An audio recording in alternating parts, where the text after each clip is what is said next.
It's time for DodgerHeads.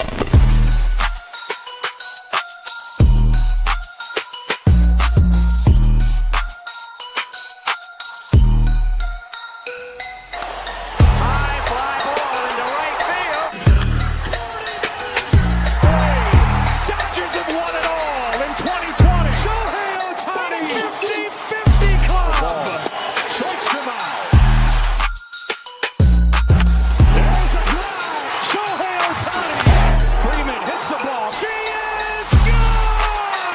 Birthday party, Los Angeles. Your Dodgers have won the World Series. Hi, everyone, and welcome to DodgerHeads, presented by DodgerBlue.com.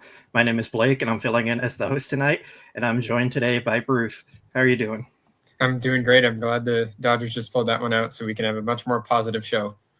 Yeah, so fun game. Dodgers and Yankees met for the first time since the 2024 World Series.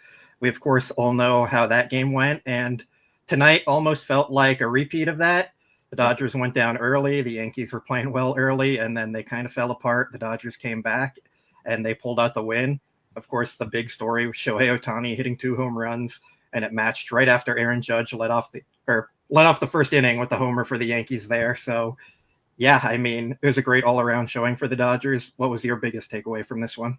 Yeah, it obviously started really bad, so it felt like this was going to be a rough night to watch with Gonsolin giving up 4 home runs pretty early in the game, but then he dialed in, got through 6, and the offense picked up the slack. So this is one of those games that the Dodgers just kept themselves in, and Gonsolin did a good job fighting through 6, and then the offense caught up. So Freddie Freeman was fantastic as well. He seems to have the Yankees number, so I'm confident with the weekend moving forward for him too. Yeah, I think that's like the second biggest storyline of the game. Gonsolin came out. He looked pretty bad. He allowed the 4 homers in 3 innings.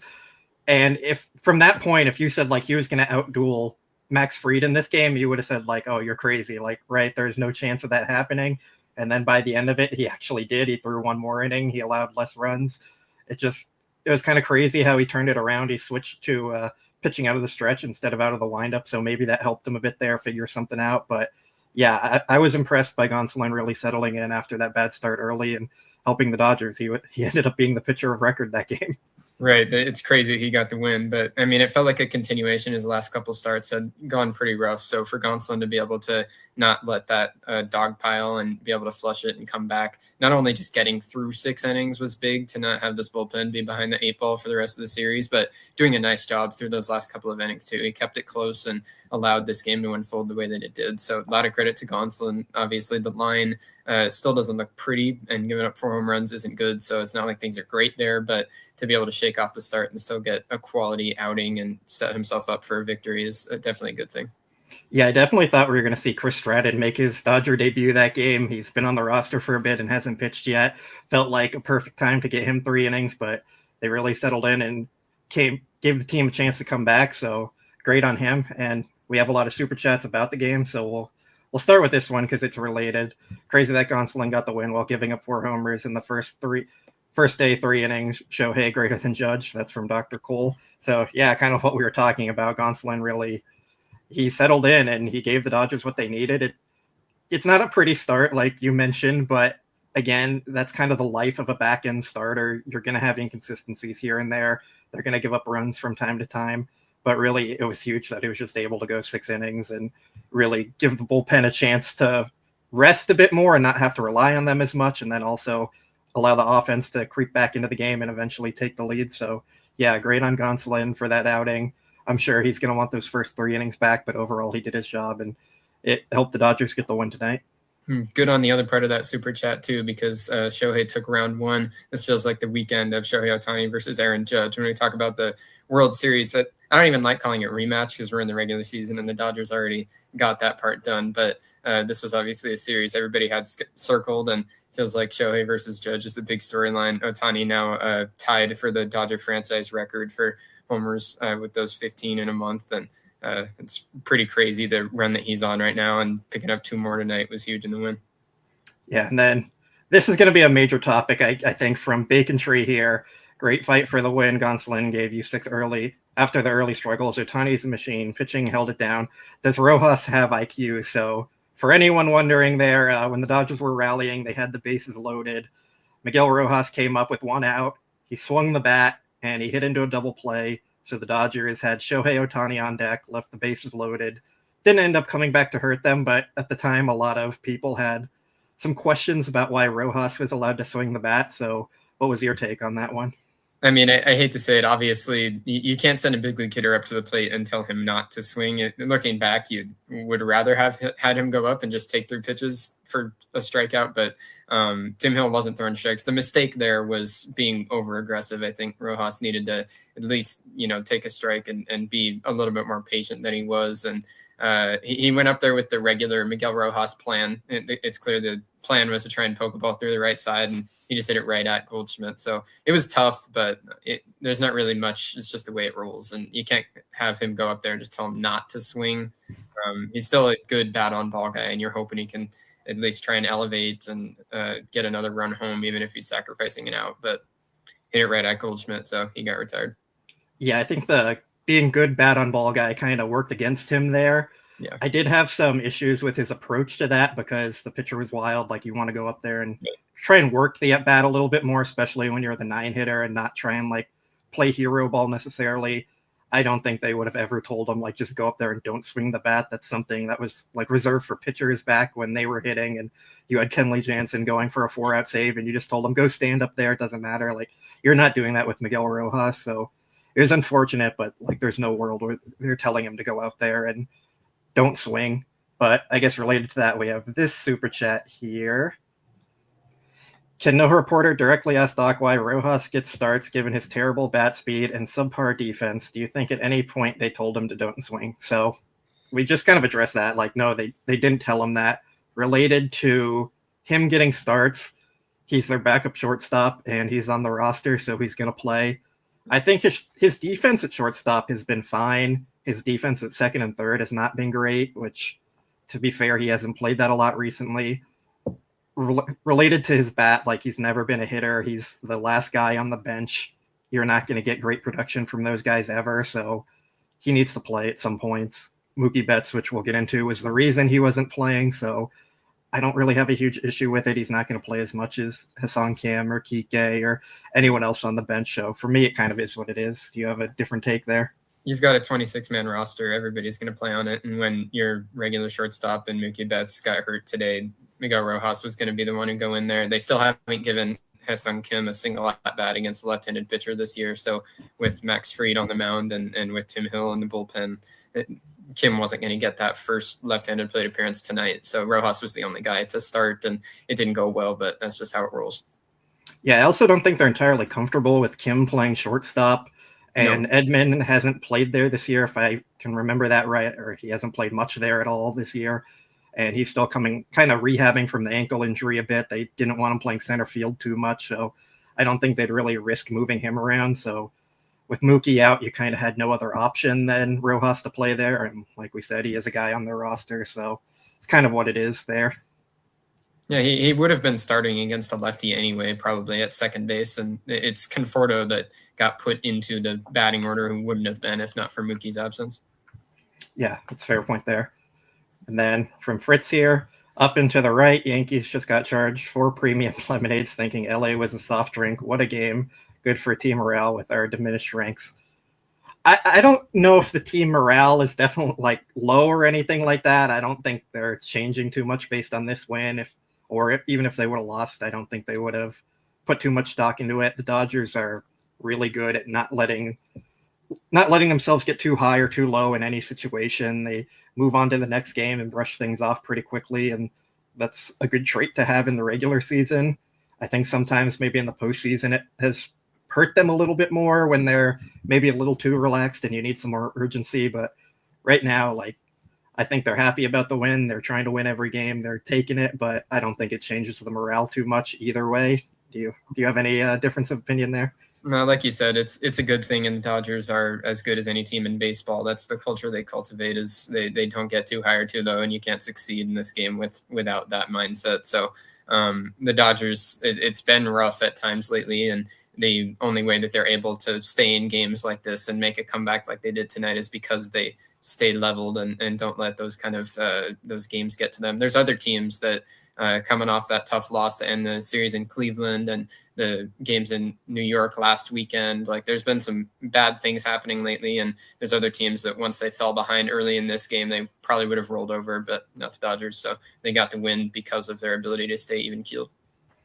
I will throw this one up from Pinsanity that they keep losing guys and we don't know if it can affect them a bit. Like, I think there is probably some truth to that, but I think the Dodgers also know, like, they're still one of the most talented teams in baseball, even with their injuries. They still have one of the best records in baseball. They're still in first place. Like, they got through it last year dealing with all the injuries too. I don't really see anyone in the clubhouse getting high or low off of the injuries and the morale. Like, the team has depth, whether people want to admit it or not. Like, the rotation is still filled with major leaguers, even though it's not like the best guys they have on their roster. They're not calling up someone from AA who shouldn't ever be near a major league rotation. It's still like Dustin May, Tony Gonsolin, Landon Knack. They're all guys who have major league experience, have pitched in the past. So, like, it's not the worst thing in the world, and I think the Dodgers understand that. They expect most of their pitchers to come back at some point. So right now it's just kind of treading water and getting through it, and I think the locker room really understands that. Yeah, I think an injury like Evan Phillips today certainly feels a lot worse than even something like Snell or Tyler Glasnow's injuries, where you're assuming they're going to be back this year. It definitely hurts more when you know for sure that a guy's season is done. But ultimately, it's the way that the roster is built. The Dodgers know that not all the pitchers are going to be healthy, especially, and not everybody's going to be healthy at all. So all the guys the Dodgers have are talented, and they all know that the orientation is when you're healthy, it's your job to go out and do what you can and not let anything else really affect that. So I'll throw this one up, the super chat. Thank you for it. I'm not sure what it entirely means, but maybe we can get some more context here. It says, I like your commercial, Blake. Still wonder why you wear Cubs gear, but the sit down you bum is great. Let's go Dodgers. Anyone know what that means? You have any idea? I'm lost. Yeah. Yeah. If Benito, if you want to throw that in the chat and give me an explanation, no clue, but thank you for the super chat, and I'll keep an eye out for your follow-up there. I've never seen you in Cubs gear, Blake, so. Yeah, I don't think I own any Cubs gear. I have a lot of hats from a lot of different teams, but I don't think I have a Cubs one. If you're talking about like the blue and red on my shirt, it's a Patriots one, not Cubs. So yeah. And related, this one asking me what the hat is. I got it at Yankee Stadium, World Series, both teams. Like, every time I go to one of the special events and I see one of the special hats to commemorate it, I'll get one. I have the Seoul Series one and I have the Tokyo one with both teams' logos on it. So yeah, that's what the hat is. Yep. Yeah. Thank you. Jeff always gets mad at me for having them and like kind of makes fun of them, but like, I'm at the event. It's both teams that were there. I think it's kind of cool to remember it. So there's not many people that can say they were at the World Series between the Yankees and Dodgers. And I'll say I don't know if it's a hat that I would buy personally, but like I'm not going to hate on the fact you have it.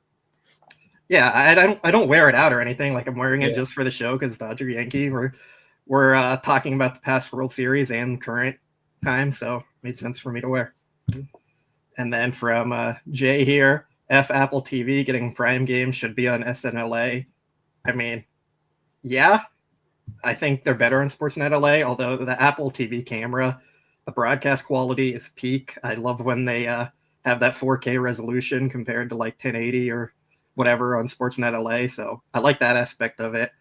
I mean, MLB is going to want the biggest games on national TV. That's just how it's going to go. Dodger Yankee rematch, it's going to be on national TV. So understand the fan frustration, but MLB is a business after all. Yeah, we've got a couple of the national games this weekend with this one tonight, and then Sunday is Sunday Night Baseball. So it's just the way it rolls. I agree that I prefer the local broadcast, and I actually listened to a portion of this game on radio just to hear Steven Nelson. And it's always nice to have the familiar voices that are with the team all the time, because that definitely means something. But like you said, Blake, the camera quality on Apple TV is pretty cool. So at least there's some sort of upgrade. Yeah, doesn't Apple also give you the option to like put on the home team radio broadcast and sync it up with the? They do, but it wasn't working for me tonight. Okay. I tried it, but then I had to put it on separately, and then it wasn't lined up. So eventually I ditched it, but I tried to. Yeah, okay. I haven't tried it yet. I kind of saw it, and I was like, maybe I'll try that one day, but didn't get around to it. So Next one from Aaron. I told myself if Michael Conforto drove in the winning RBI and Dodgers won, I'd get a Conforto jersey. Well, I just placed my order. Well, Aaron, we appreciate you keeping your word there and sticking to it. Probably didn't have to go that far. Maybe a T-shirt would have done well there. But yeah, I mean, Conforto, he's been very bad this year overall. But over like the last 2 weeks, I'd say he's been pretty good. His line is up to like around an 800 OPS over the last 2 weeks. So slowly getting there. The results are like coming along. You're seeing better at bats at the plate. So I know it was very popular to give up on Conforto and move on from him. And you probably could have even made the case it would have been justified, but the Dodgers tend to stick around with veterans for a reason. And it's a long season. Like hopefully Conforto can be a huge contributor down the stretch. Maybe he will, maybe he won't. We don't know, but the Dodgers are never going to give up on a player over 2 months. He's looked better lately for sure. And it was a good job tonight. They brought in Tim Hill specifically for him, and Conforto didn't expand the zone. So got to give him props for that. Aaron, I think that if you ordered the jersey on Fanatics, usually they do 365-day jersey assurances. So keep that receipt. Yeah, that's a good one. Or if you bought it from like DHgate or something and you paid $20, $30 for it, whatever, like that's fine. Like, yeah. If it's the full-blown thing, keep that jersey insurance. Even if he makes it to the end of the year on the roster, he 1-year deal. Yeah, you also might be one of the only Dodger fans in the world with the Conforto jersey, so that's pretty unique there. That's true. I know. Exclusive item. Our guy Scott had the Joe Kelly jersey, and he got it the first day he signed. So like the first few years of Joe Kelly and Dodger Blue, we gave him some hard times for that. Got made fun of a lot, but turned out okay at the end for him. He's at least a cult hero. So. Then this one from David. Gonsolin looked great after those home runs. Yeah, like we talked about this early on in the show. He really settled in, gave the Dodgers what they needed, and you can't ask for too much more from a guy who's probably like should be the 5th starter, 6th starter in your rotation. 6 innings, I think 4 runs ended up being 5 runs, whatever it was. Like it's not the best start, but you can certainly do worse. He kept them in the game and gave them a chance to win. So yeah, good enough for me. That's what you need. I mean, at the very beginning, the command was pretty bad. It was a lot of hittable pitches that he was throwing, and they were getting hit. But then he settled in and started to find the corner a little more, and that's what he needs to be. So I think the overall line, like you said, obviously still doesn't look great. But having actually watched the start, I'm sure in the clubhouse they're giving him at least some sort of props to say, game situation. The game was still close, and he managed to get the win. So that's the kind of thing that watching the game and knowing what he did matters more than just seeing the box score. Okay, and then this one from Eden, he threw up. I'm late, but the sit down you bum is from a commercial. Someone who could resemble Blake shouting that at his TV. Okay, I'll take your word for it. Thank you for the context there. Yeah, if anyone has anything else to say about that, throw it in. That guy must be in Cubs gear too. Yeah, I guess so. Then this one from Juan Quiro. We planned this for later in the show, but we can still get to that. Do you have any first take on the Alexis Diaz trade? Yeah, I mean, especially given the situation with Evan Phillips today and knowing he's going to be done for the year, the Dodgers cannot.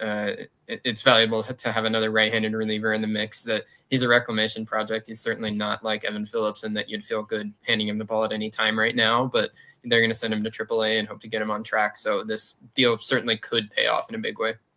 Yeah, so we'll go to that topic now. Immediately, it was planned for at the end, but since good transition here. Yeah, so for those who didn't hear, the Dodgers made a trade with the Reds for Alexis Diaz. He's a former all-star closer.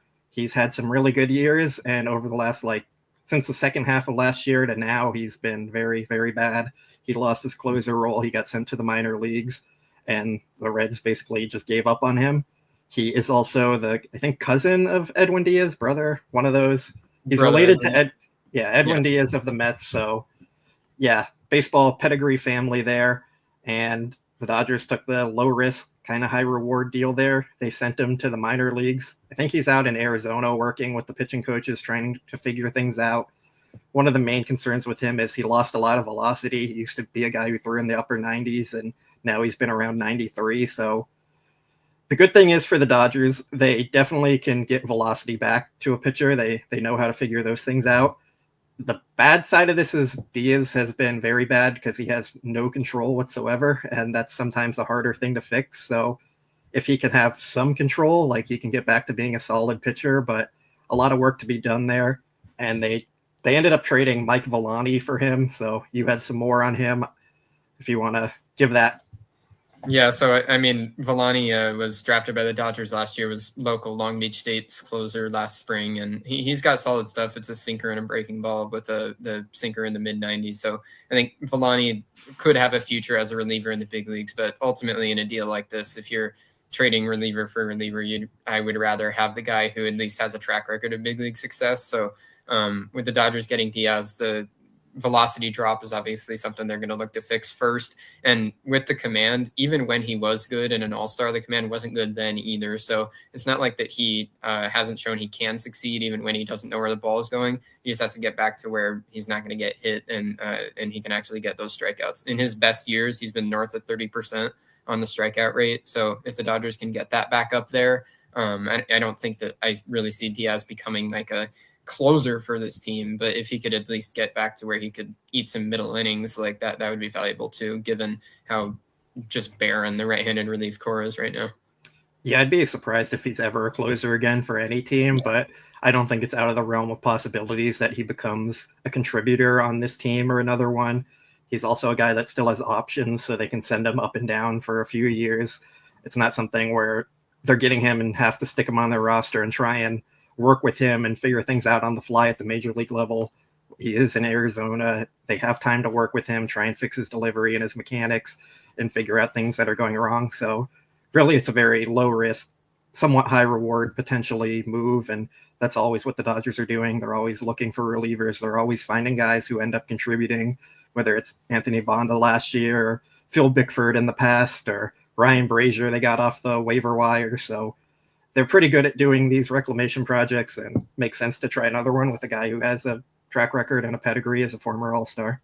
It's the kind of thing like if Alexis Diaz was a free agent, he would certainly have a job immediately from somebody who wants to just try and fix things. So when that kind of guy is available via trade for a prospect who hasn't even debuted at single A yet, you're going to be okay with doing that. And like you said, it doesn't have the handcuffs of a normal free agent where if you sign him to a big league deal, you can't send him to the minors. If the Dodgers get Diaz over here, and whether he figures it out or not, once everybody starts to get healthy, they don't have to keep him on the big league roster without necessarily needing to DFA him. So at the worst, it's depth who at least has big league success in his history. And like you said, not a lot of risk here at all. Yeah, and then some more super chats coming in here. Shout out to Ben and Dreyer, been reliable this season. So yeah, Ben Kasparius and Jack Dreyer, where would this bullpen be without them this year? That is a terrifying thought. Those are irregular rookies. Those are guys who do not have the regular rookie problems at all. The stuff is really good for both of them. And even tonight, facing some of the best hitters in the league with the Yankees, they both did their jobs. So really good job from both of them. Yeah, I know a lot of people have wanted Ben Kasparius in the rotation, but I think how valuable he's been in the bullpen.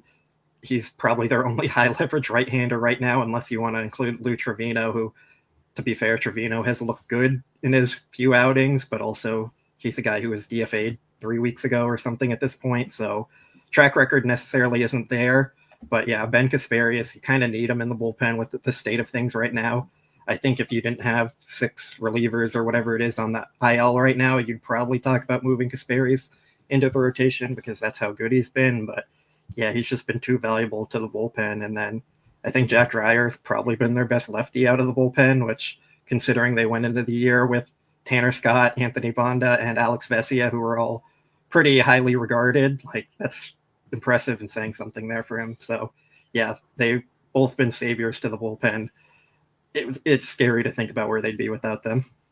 I think one of the really big things for both those guys, too, is the way that they've been able to provide length out of the bullpen. And especially, I think that's one of the reasons that Kasparius hasn't been moved into the rotation, because the Dodgers lead Major League Baseball in innings from their bullpen. So they constantly have to rely on the bullpen a lot. And as the starting pitching has been so shaky, you need guys who can take down a couple innings if the starting pitcher blows up. And Kasparius has been able to do that this year. So he's a jack of all trades down there, where he can pitch late innings, high leverage if they need him to. Then he can also pitch in a bit of length if they need him to as well. So he's been hugely valuable in that swingman role so far this year.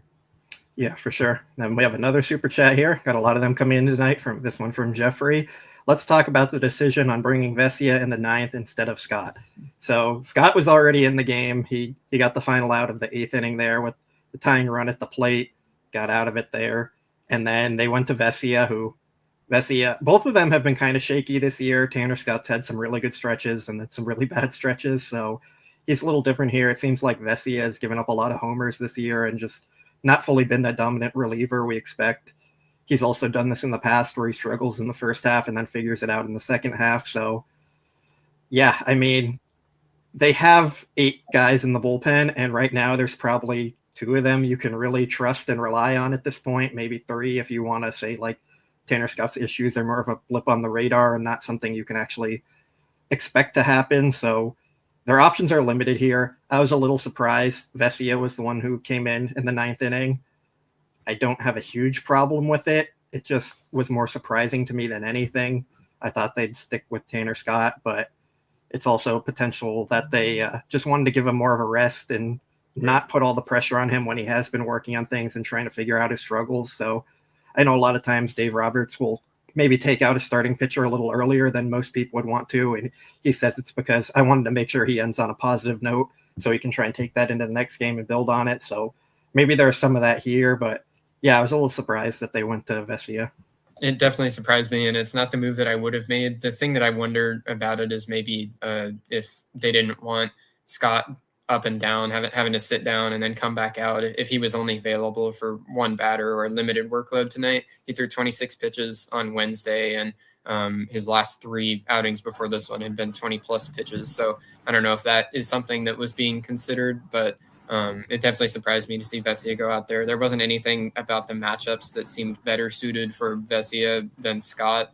In fact, I feel like it might be the other way around, especially thinking about when Goldschmidt came up there. I was terrified of if Goldschmidt came up to the plate as the tying run, facing any lefty was not going to be a good place because Goldschmidt has absolutely destroyed left-handed pitching this year. OPS like above 1,500, ridiculous stuff. So, but I mean, Vesia was able to prevent him from being the tying run, and then he wound up being the final out. So it worked. Not going to complain after the fact, but it definitely surprised me. Yeah, this one from Eddie, man. You guys really would have had Scott throw on the 9th, really. I think in an ideal world, you don't necessarily want that, but given the state of the Dodgers bullpen, it's kind of a thing where you have to do that. Kasperius and Dreyer had already pitched in the game, and you're very limited on options. Like we said, they have 5 or 6 guys on the IL who would all be high leverage relievers for this team, and probably all 2nd, 3rd, 4th, 5th, 6th in line to get saves. So, yeah, I mean, you don't really have any great options. So Alex Vesia hasn't been great either this year, and if your choices are between them, you probably just go with the guy who has a longer track record, who you paid to be your closer, try and get him back on track. Like, before his struggles for the last 3 or so games, he had like a stretch of 8 games where he didn't allow a run. So, yeah, I think you just kind of have to bet on your guys and go from there with when the options are limited.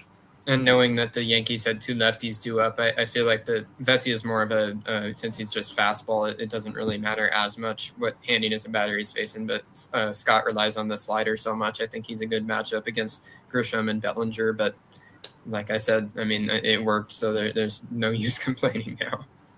Yeah, I see we have Anthony joining the chat here, and everyone's asking if he's going to join in on the show. I think he's probably stuck in the parking lot. He was at the game tonight, so maybe if he wants to join in from the parking lot, we can get him the link. But yeah, I'm not sure the quality would be great from his phone in the Dodger parking lot. Plenty of honking in the background. Yeah. Okay, one more super chat from Richard here. If I have to hear one more time how difficult the schedule is, I'm going to lose it. We're not playing the Yankees. They're playing us. Talent will always rise to the top. Offense slows everything. I'm assuming that solves, but yeah. Yeah, I agree with the sentiment. I think a lot of it is about how bad the Dodgers are and how they have to play all these great teams, but the Dodgers are also a great team. They're less great right now with all the injuries they have, but still overall a really good team. I think everyone would be happy with a lineup that has Shohei Ohtani, Freddie Freeman, Will Smith, and Teoscar Hernandez in the top 4 there, and that's without even naming Mookie, who is out. So, yeah, I mean, it's still a good team. They have some pitching problems right now. They have some overall struggles, but it's still a team that's going to compete for a playoff spot, compete for the World Series, a favorite for both of those things. Like, it's not a slouch of a team. So, yeah, I definitely agree with Richard here. Yeah, I love the sentiment from Richard because I think it's easy to forget for us who watch the Dodgers every day and watch every one of their games on the road, anything like that.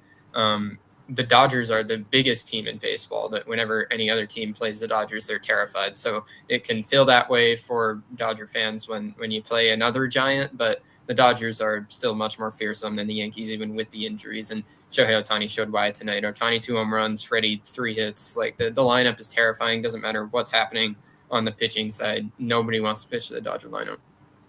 Then another super chat from Tim here. They just all keep coming in. Great win. Player of the month incoming for Shohei. Mookie is having a better season than Soto. Hope the toe thing isn't serious. Sorry to lose Honey Bun. So, yeah, I guess that's a good transition into the segments we have been trying to get to here. Yeah. So we'll start with Mookie. He was day-to-day today with the stub toe. He was originally in the lineup that was posted in the Dodgers clubhouse. And then when the Dodgers officially announced their lineup, he was not in it. So that, of course, led to questions. Dave Roberts said Mookie stubbed his toe on Wednesday night. Wasn't exactly sure how he stubbed it. He said it was probably like on a dresser or something at his house. But yeah, even with the off day, he wasn't good enough to go back into the game today. Little concerning, no concern for you. I mean, Dave Roberts said he wasn't concerned, but you know how that is. Right. And yeah, he's had some time here, so. They said that he may get an x-ray, may not. I would think if it's broken, then he would be headed straight to the x-ray room. And this is the kind of thing when Dave Roberts says he's not concerned about a guy who leaves with a sore forearm, then I'm going to worry and speculate. But this is the kind of thing hopefully you don't have to worry too much about. I would think that if this was serious, they'd know by now if the toe stubbing happened on Wednesday night. I know I heard on the radio broadcast when I was listening to that, Steven Nelson said that Dave Roberts had said Mookie Betts would be available off the bench. Who knows how true that is, but for that to even be a conversation, I'm hoping that this is not going to be an IL thing, and even if he's not back tomorrow, maybe back for Sunday. I think during the press conference, Dave joked more so about him being available. Like, yeah, he's available, wink, wink, tell Aaron Boone he's available in a big spot kind of thing. Like, so, yeah, I have a little concern because it happened on Wednesday night, and I know stub toes hurt, but he still had enough pain and swelling basically 2 days later where he couldn't put his shoe on to, like, get into the game. That's concerning to me. Like, maybe there is some kind of hairline fracture or something in there. I don't know how hard he hit it. We have to hear from Mookie on it still, but I think there's a little concern, and I know, like, we can't ever really trust Dave Roberts when he talks about injuries, but this isn't related to that for me. I think it's more just it's been a while for a stub toe now already, so until we see him back on the field, I'm going to have some concern, but at the same time, at this point, not overly concerned with it yet until we hear more. It's kind of the situation of just sit and wait, and then we won't know anything till anything's released. So out of anybody else's control other than Mookie and Dave Roberts, and if he winds up getting an x-ray, I'm sure we'll hear about that, whether it's negative or positive. And Dave did say when he gets back in the lineup, it's probably going to be more of a pain tolerance thing than anything, which there's two ways of looking at that. Like, I think Mookie would play through some pain, but also, like, if it is a pain tolerance thing, how long is he actually dealing with a stub toe to mean it's just like a stub toe and not anything more serious than that, like some kind of fracture or anything? Right. So I think that is a little concerning. We'll see. They might end up just putting him on the IL for the 10 days or whatever to get him some rest and let it heal from there if it is really something wrong with it more so. But even when you're bringing up, like, he might go get x-rays, that puts some concern in my mind. I hadn't heard that quote yet. That's not normally something that you're talking about with the stub toe pain tolerance. That's different. Yeah, so that's why Miguel Rojas is in the lineup for everyone asking earlier. That's why Mookie wasn't playing after an off day. We'll see day-to-day for now, but hopefully it's not too long. How many freak injuries are going to happen, whether it's Freddie and the ankle in the shower? And I don't think, did we ever find out exactly what happened to Edgardo Enriquez in spring training? He's now on rehab in AAA, but no, they've been really quiet about that. And seemed like he kind of got put in the doghouse a bit for it, which, I don't know. Who knows? There's just freak injuries happening away from baseball, it seems, and it's all has to do with feet and ankles. I don't know what's going on. Yeah, I mean, there's always been some kind of these storylines in the season, like Madison Bumgarner on his dirt bike and stuff like that. But yeah, it's been funny that's happening. Not funny, but in an ironic way that it's been happening to the Dodgers with all their other injuries. Like, just give them a break, baseball gods. We don't need any more of these injuries to deal with. Cherries on And top. yeah, speaking of more injuries, Evan Phillips is out for the season. Dave Roberts announced that today. He's undergoing Tommy John surgery. He's been trying to rehab, and he was playing catch, but his arm just wasn't responding the way they'd hoped. So he's going under the knife on June 4th, and probably going to make him out for at least a big part of next season, I'd expect to, like probably after the All-Star break. So I don't think there's any correlation with the Alexis Diaz trade here, which some people were speculating about. I think the Dodgers just need right-handed pitching regardless. But yeah, Evan Phillips out for the season. Huge blow to the bullpen, especially given all the other injuries. And unfortunate for him because he's been one of their top relievers, and he's a guy who was a journeyman and found success here, and I'm sure he's very disappointed by it. Yeah, this hurts on a lot of levels. I mean, you go back to last October, it was a complete surprise, at least to me, when he was left off the World Series roster. That kind of came out of left field. And so clearly this is something that had been being dealt with for a long time now. And we've gone through many months since last October in the World Series, and he was pitching again and then immediately went on the shelf at the start of this year. And it obviously, the assumption would be they were hoping to avoid Tommy John surgery, but it kind of stinks for it to happen now when you could at least think speculatively if they had just decided to have the surgery at the end of last season, then the timeline would be much closer to completion at this point. But, that's not something that you can really go back in time about. So it's just unfortunate. And like you said, with the Alexis Diaz trade, I think that if you're trying to replace Evan Phillips, you have to aim a lot higher than that. So I don't see a big correlation there because losing Evan Phillips is a pretty big blow to the bullpen. Yeah, thankfully they're supposed to get Michael Kopech back soon. I think his rehab assignment ends on June 7th or something around there. So he should be back here pretty soon. And then you eventually down the line have Bruce Starr coming back.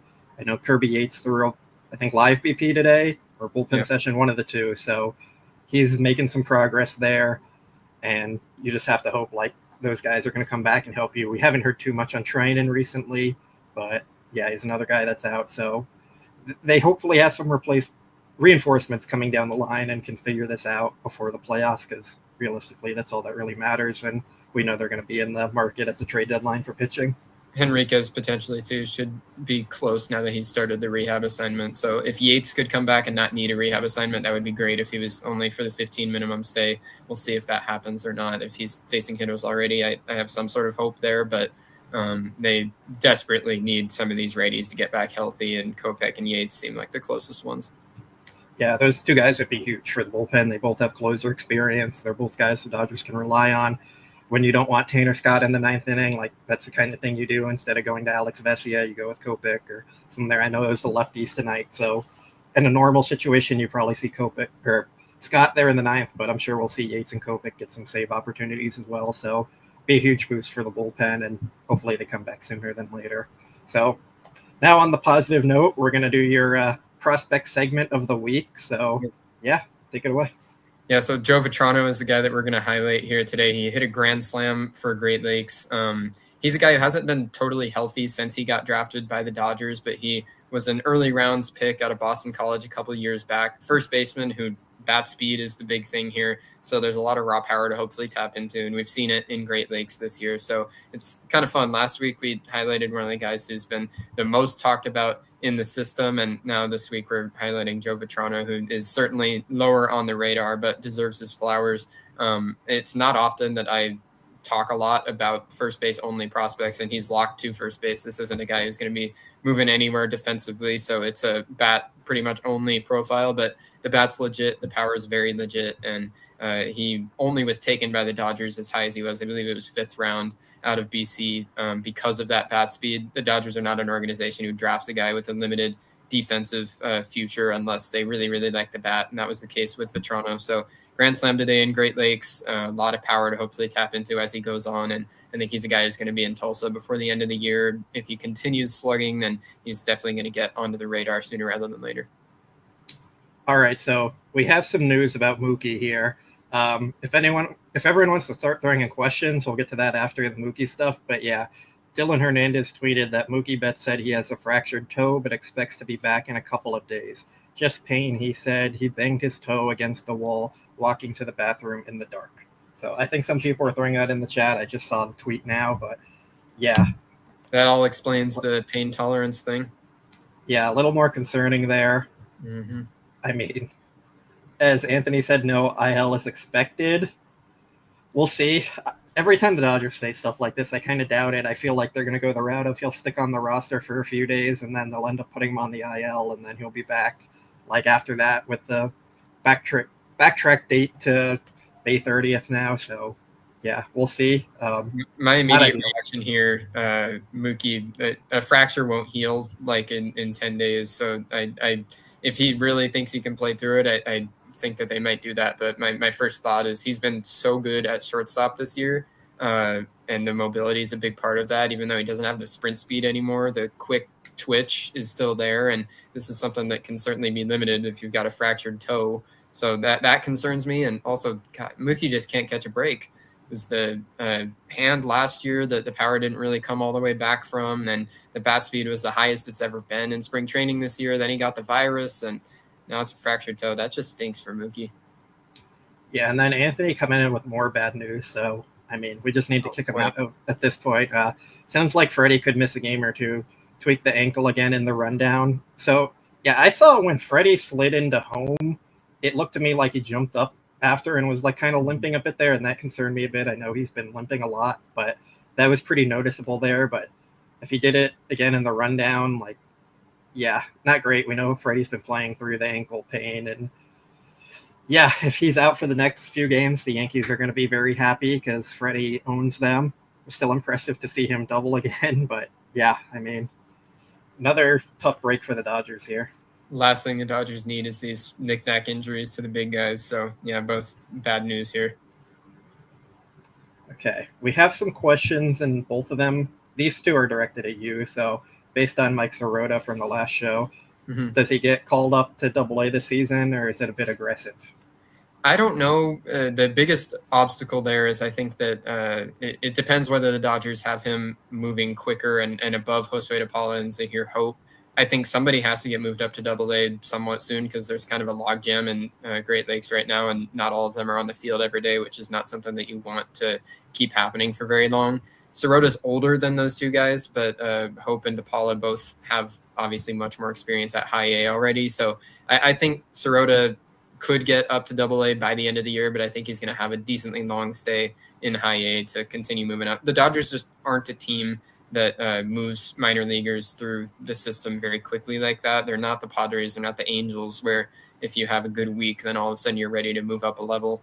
So I think Sirota certainly could play in Tulsa this year, but if that happens, I think it's still going to be a while before he gets that call. Then Bacon Tree, who comes up first among the prospects, Hope, de Paula, Sirota, or Quintero? That's a good question. My instinct is to say Zahir Hope because I think that he has the best chance to at least be serviceable defensively between him and de Paula. Quintero's furthest away out of these three, I think for sure. He's very young still, and Hope, I think they've still been playing him at center field a little bit in High A this year. He's going to be best suited for corner outfield, but if he's a playable glove in the outfield and continues to slug like he is, then I think that helps him move for the system. De Paula is a little younger than Hope, has some more minor league experience, and the bat to ball is there really well. So that could flip if these two guys get to Double-A and Hope starts to have a little bit of swing and miss. I don't think that's going to happen to de Paula, so that could keep him on a faster track. So I think they're pretty close right now. If I had to give an answer here, my money would be on Hope. I kind of feel like Sirota might have a chance just because he's a pure center fielder where, like you said, Hope might have to move off the position. He's also a little bit older, and he's been really impressive. I know the Dodgers are pretty high on him internally. So, yeah, I mean, Hope is their best prospect here, I think. But Sirota, just based on positioning, like, you're probably going to see them move on from James Outman at some point. I don't think he's sticking around for the next few years. Andy Pajes might move to a corner after the season, and even if he stays in center field, he's also best suited for the corner. So Sirota, he seems like one of the fast risers who might just come through and kind of impress and keep moving up, and just his defensive ability in center field, I think, might help him get the job eventually. like He's an interesting quicker. case because coming into the year as a 22-year-old who hadn't played in pro ball yet, that's one of the tougher profiles to evaluate and know exactly where he's at in the development track. Clearly, they think highly because the Dodgers don't move guys through single A as fast as they did with him very often. It reminded me of the way that they did it with Dalton Rushing, where he played a month and a half in single A after he was drafted and then went up to Great Lakes for the playoffs that year. So they clearly think highly of his bat and think he was ready for that. We'll see how they continue to handle him. That goes back to the last question of we're so early on, 2 months into the season, and his time being a Dodger, it's tough to tell exactly how fast they're going to move him through. I agree with you though. Like if it comes down to finding a guy who can also contribute with the glove, Sirota definitely stands out of that group. Yeah, so Cole, I see your questions about the relievers. I'm going to finish off the prospect ones here that we have since they're all related. So Juan Kira asks, who's the next pitcher who could debut, if not this year, next year? I think Nick Frasso is, if you're talking about the top prospect group of guys, he's probably the closest. He's already on the 40-man roster, and I think that debut will come at some point this year. If it's a spot start, if it's an appearance out of the bullpen, they're still working through some things with him in AAA as he's gotten back from the labrum. So the results have not been great down there this year, but especially the fact that he's already on the 40-man roster, I think helps that case a lot. That if they really need an arm, then he's going to be in the consideration pretty much immediately just because he already has that 40-man spot. Yeah, for me, it's kind of tough there because I don't think Frasso is very good. I think his injury has kind of cooked his career a bit, if I can say there. I don't think they're very high on him right now at this point. I think the 40-man thing does help him, but I don't think he's someone they're going to like expect to come in and do very well or rely on. Like he might be a guy who comes up to cover a few innings here or there. So that's just kind of my take on it. I mean, that's my thought too, is if they really need some innings covered, but it's tough to evaluate right now. We're so early in his rehab, but definitely have to, your point is valid in that he doesn't look like the same guy right now. And he's already been someone even before this labrum injury that has had durability concerns and has had injuries that have dragged him down. So he's certainly not in the place that he was at before the labrum injury. And that's definitely true. Yeah, I know their farm system's kind of position player heavy at the top right now. Are there any other pitchers you do like or think are pretty intriguing? I know Jackson Ferris is probably the top pitcher in their system, unless I'm forgetting someone. But with River Ryan out, if you want to consider him, I know Justin Wroblewski's down there. Like Ferris is the closest guy at the top right now, but I still don't think he's particularly close. I don't see a debut happening this year because he's pretty young and still getting his first taste of Double-A, which has been a bit of a roller coaster so far this year. Jose Rodriguez is a guy who could be in that mix of if they need bullpen, couple innings there, maybe even like a 3-inning spot start, whatever it is. He just got bumped up to AAA, so I think he could be considered. So like you said with Frasso, I think it's interesting as the season goes on. If they really are dubious about his situation, then if they decide that they really are willing to move on, then maybe they give his 40-man spot to somebody else, because it's going to become a crunch at some point this year once some of these guys start getting back, and that's inevitable. So then this one, can we talk about Alex Freeland? Is he the next top prospect? I think this one kind of depends on how you define top prospect. I think he's a very safe option to make the major league level. I'm not sure he's going to be like an elite contributor. He might be a quality starter, good player. I'm just not sure like you're going to get those superstar expectations from him. But what's your take on him? Yeah, I'm with you pretty much exactly. He's the kind of guy that, as the other times I've talked about him here on this show too, he's not a guy who's going to be making all-star teams, but he's a guy who I think can pretty soon be relied on to contribute in a consistent kind of capacity. I look at Freeland and I think the ceiling is an everyday player at shortstop, and that is a very valuable thing. And the floor is probably just being in Miguel Rojas's role for the next 6 years once he comes up. So this is a guy who's going to be a big leaguer and is pretty much already knocking on that door.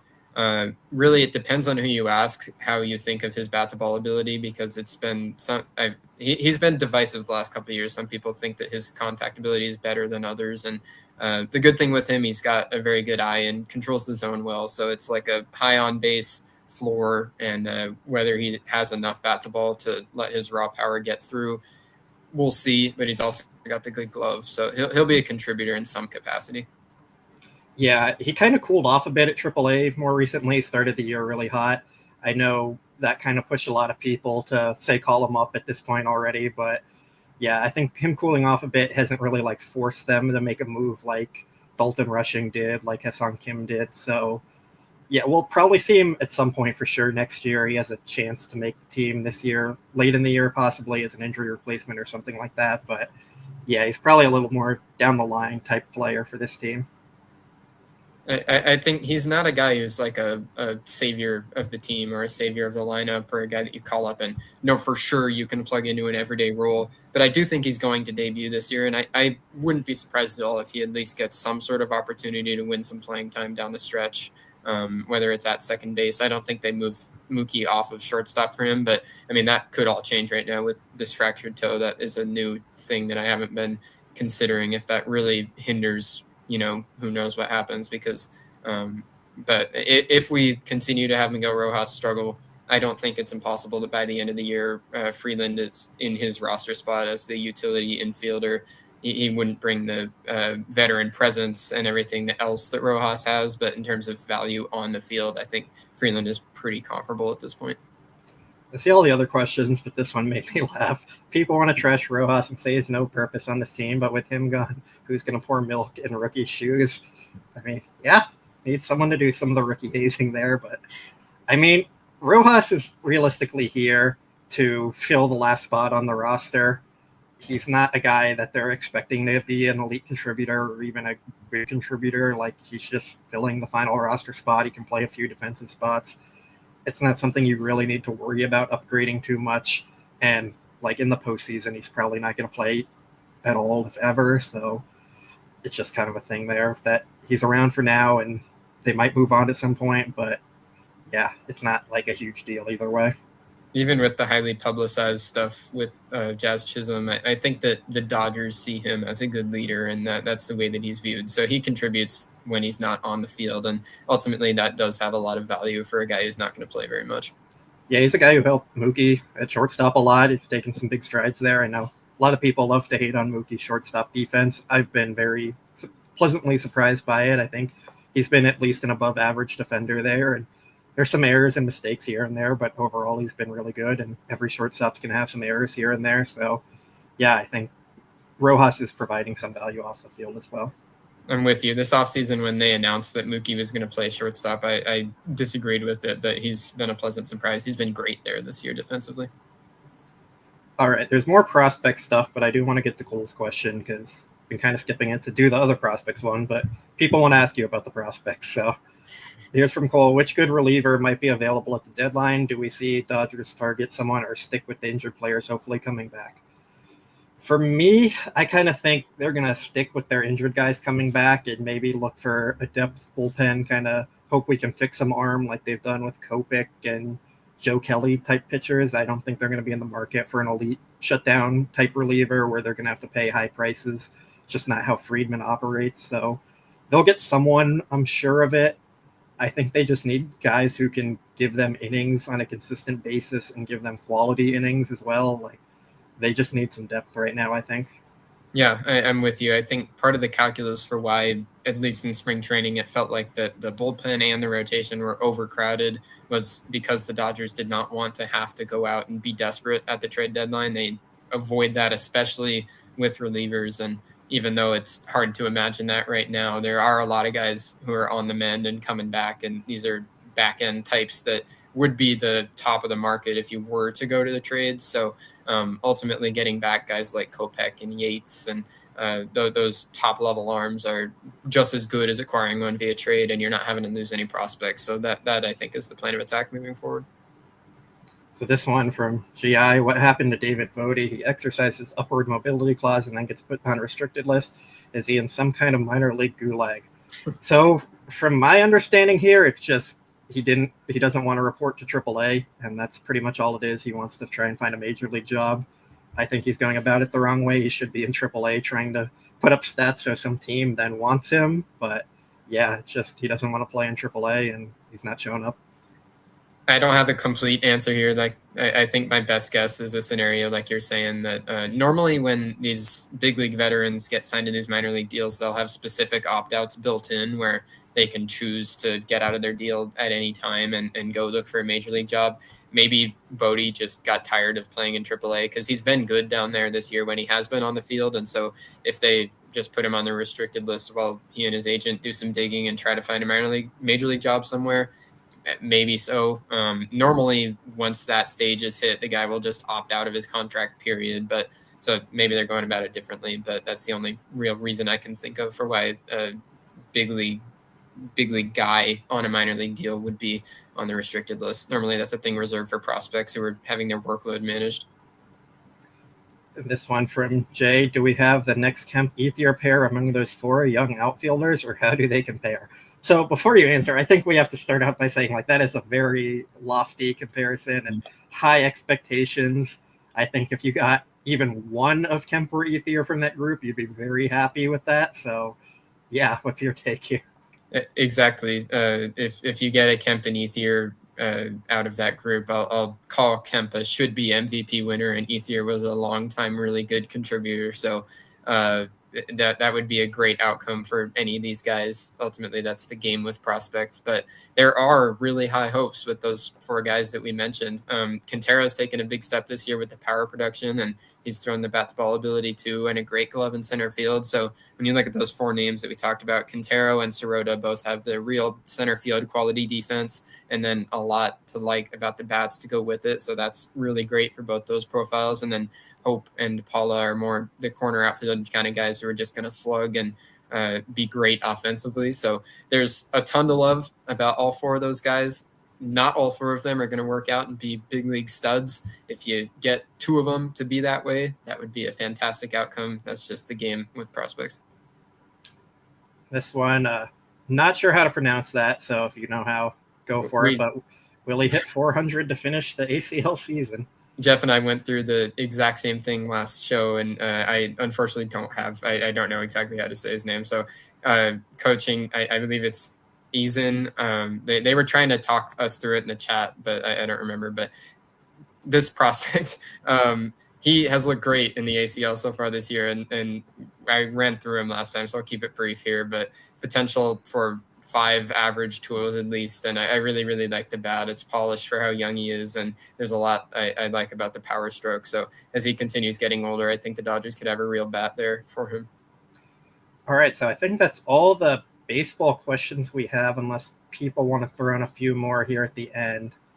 Oh, here. One from Scooter Booter. What are Ryan's Ward positions that he could play? He's just an outfield guy, right?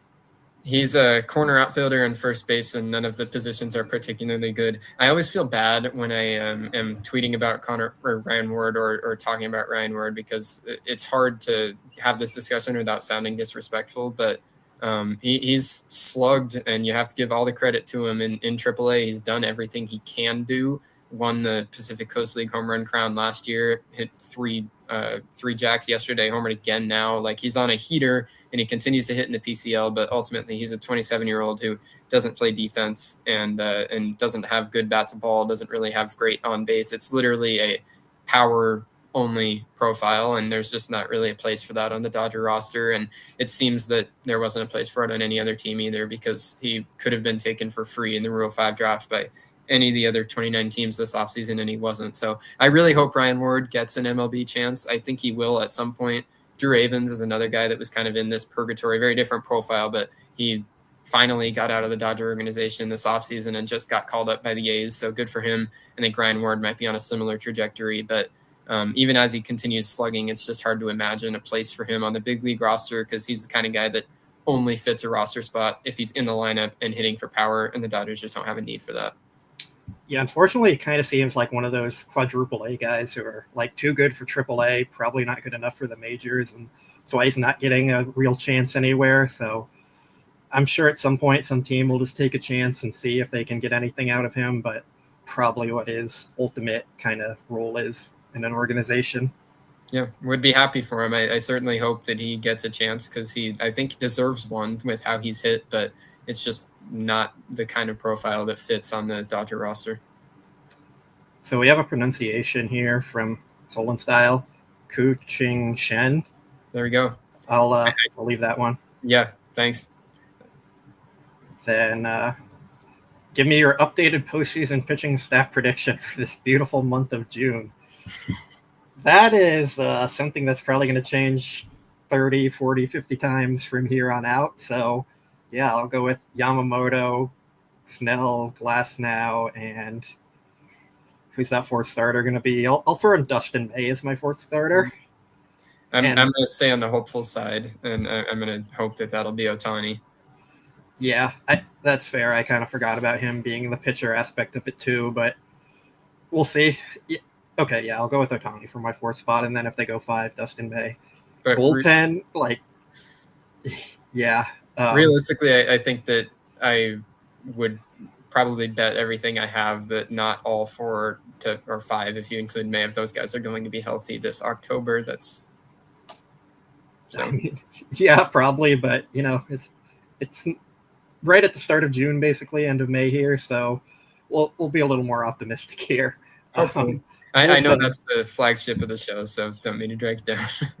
Yeah, well, I always get criticized for being too pessimistic on the show, and then on Twitter, I get called a shill for being too optimistic, so, that's just how it goes. It's impossible not to be called a shill on Twitter. I think that's just comes with the territory of covering the team.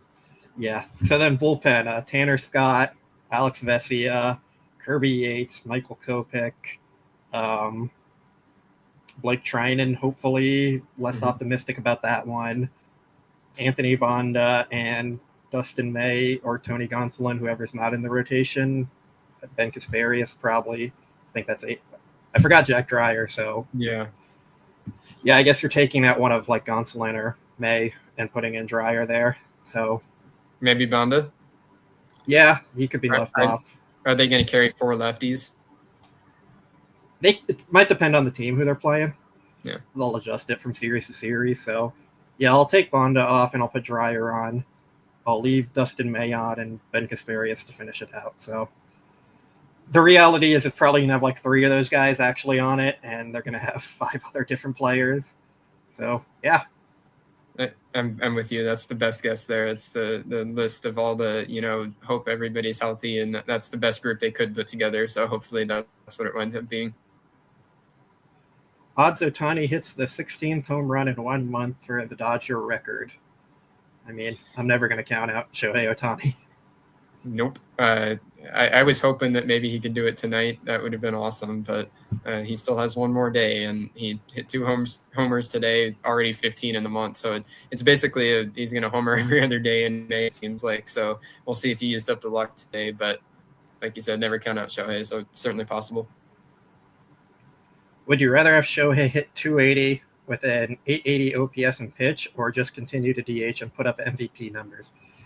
I think the benefit of Shohei Ohtani is you get the 1,000 OPS and pitching with the MVP numbers. I don't think it's really a choice between them. I think this is just who Shohei Ohtani is. And yeah, I'd be surprised if he's ever below a 950 OPS for the next few years. Yeah, if I entertain the question, then I'll take the DH and MVP numbers, but I don't think it's something you have to choose between. He's so freakishly different than anything you could possibly imagine, that even when he got to Anaheim and they were staggering off days in between the pitching and DHing, and that threw him off. He is literally better when he's DHing every single day and then also pitching in the rotation on top of it, and doesn't have any off days or he will continue to slug. So I have zero concern that Shohei Ohtani will continue to hit this way even while he's pitching. We'll finish off with this baseball one, then do a few fun ones. Is Eric Swan for real or just a glint in some writers' eyes? I think he is real in terms of raw stuff, but his command is very much a work in progress, and that's going to be what carries him or limits him at the major league level if he can figure that out.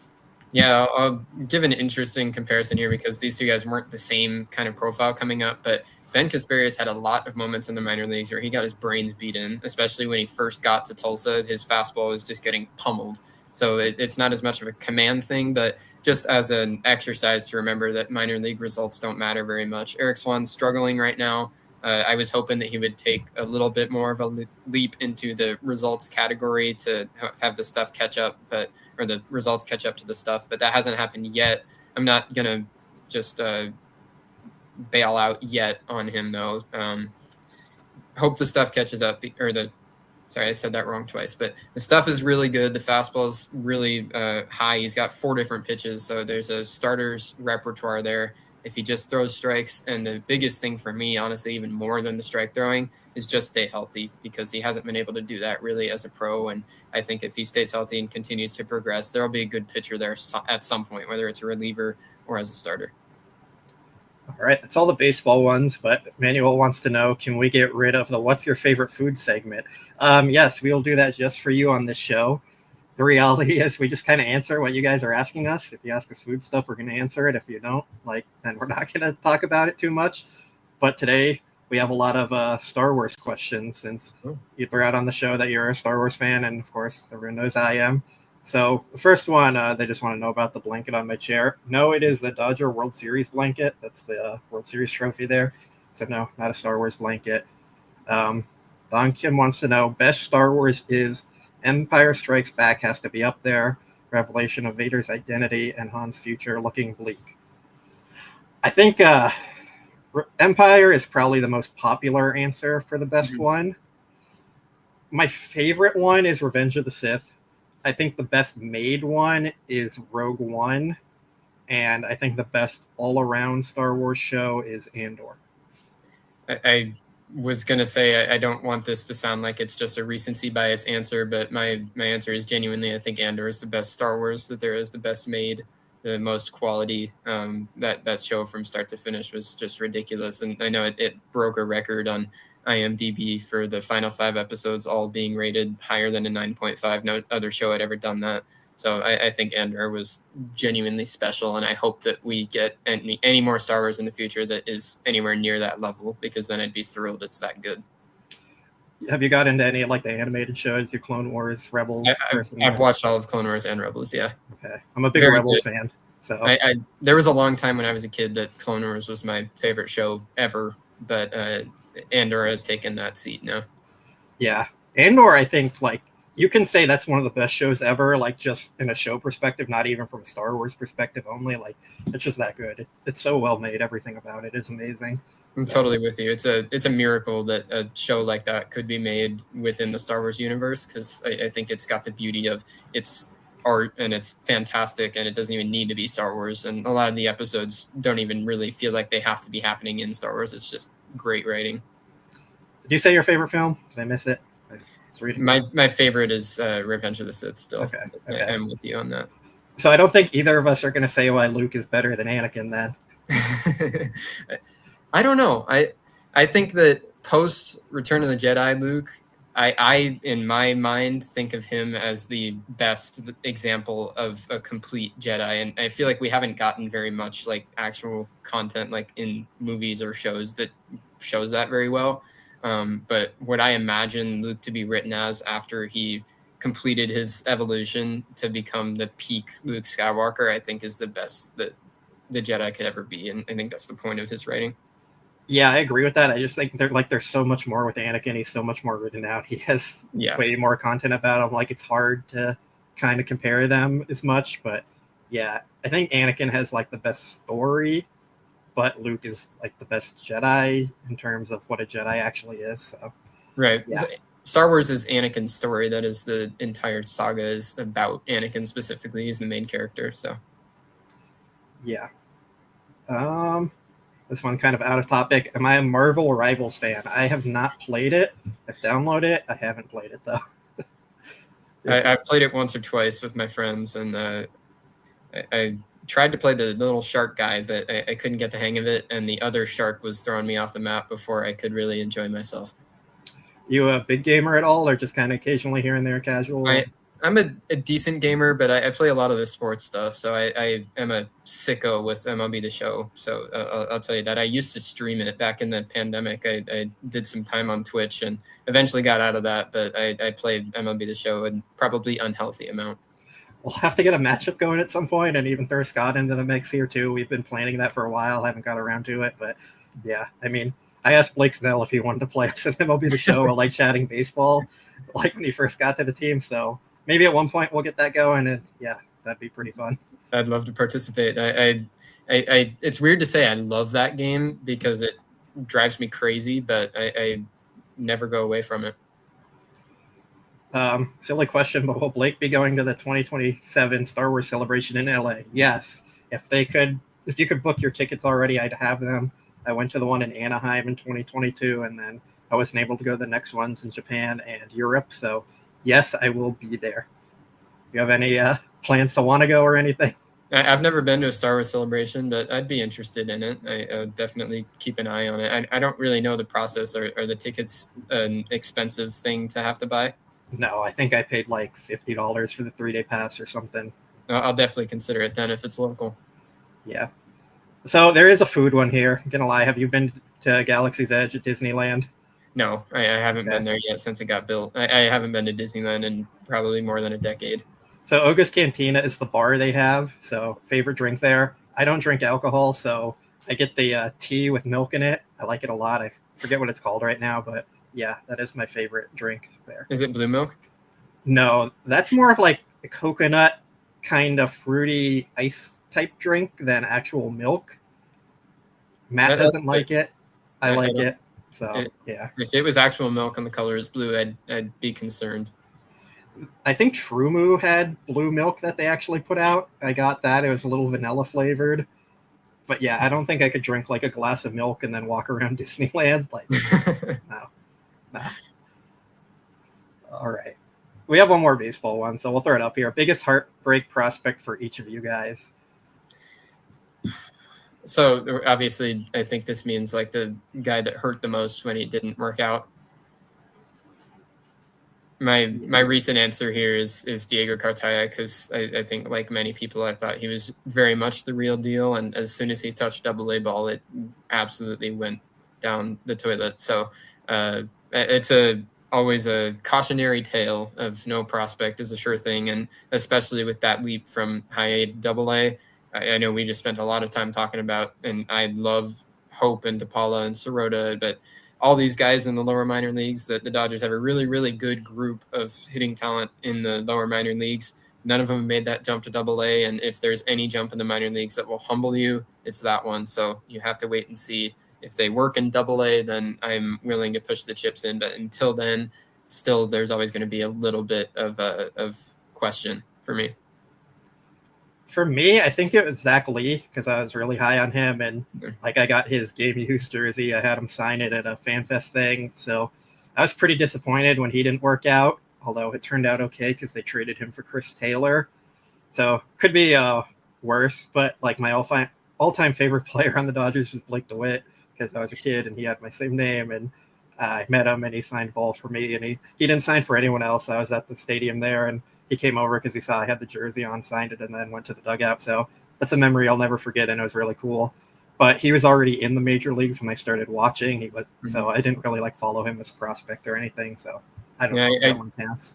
Probably worth mentioning. I don't know if anybody in the audience knows, but I'm 21 years old. So like my answer is recent, because I did not really get into prospects until I was near the end of high school. And that's when I became the sicko that I am today. But I can't really go too far in the history books for my answer. So sorry. But Cartaya, I think, still is one that I'm sure that there are others who would agree with me.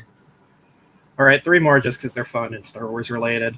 How many lightsabers do I own? How much was the most expensive one? I probably have like 25 to 30, I want to say.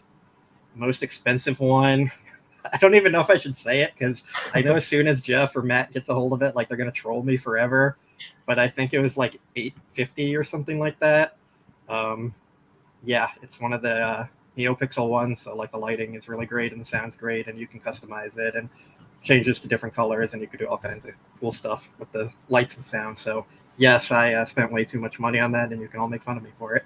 So that one's not anybody. It's not a character's lightsaber. It's yours. No, it's I have the Anakin Revenge of the Sith one. Okay. So yeah, that's really cool. Would I be okay with a Vader standalone game post Revenge of the Sith? So they have this for VR only. So like if you have the PlayStation VR or the Meta VR headset. You can play it. I guess, do we want to count like what's it called? Force Unleashed, where you're Vader's apprentice and like you're a lot in there. Yeah, I mean, I guess the VR ones are the closest to the question. So yeah, I think it'd be cool. I'm an advocate of, I think, not only with games, but with overall Star Wars. I think they need to look at some more original stories. So although being Vader in a video game would be cool, it would be hard to write that without just being completely overpowered all the time. And there's not much compelling there. I think that's one of the great things about the Jedi games now with Fallen Order and Survivor is that story of Cal Kestis is really a good one. And I like the idea of more original stories where you don't actually already know the fate of the characters. Yeah, I think that's fair. I think that's hard. Like, Vader is so overpowered, it wouldn't be any fun to play it. So yeah. It would be like you're playing on easy mode no matter what, and if you're not playing on easy mode, then it would feel like that you're betraying the character. All right, we'll end it with this one. Favorite droid in all of Star Wars? I'll let you go first on this one. R2-D2, easy answer for me, and he's the GOAT. I'm going to go with Chopper from Star Wars Rebels, for those of you who know him. It's a menace. He's hilarious. He's a menace. He's a war criminal. He's the best. We love him. So, yeah. All right. So that'll do it for DodgerHeads, presented by DodgerBlue.com. Once again, my name's Blake. That's Bruce. Thank you all for joining us, and we will see you next time.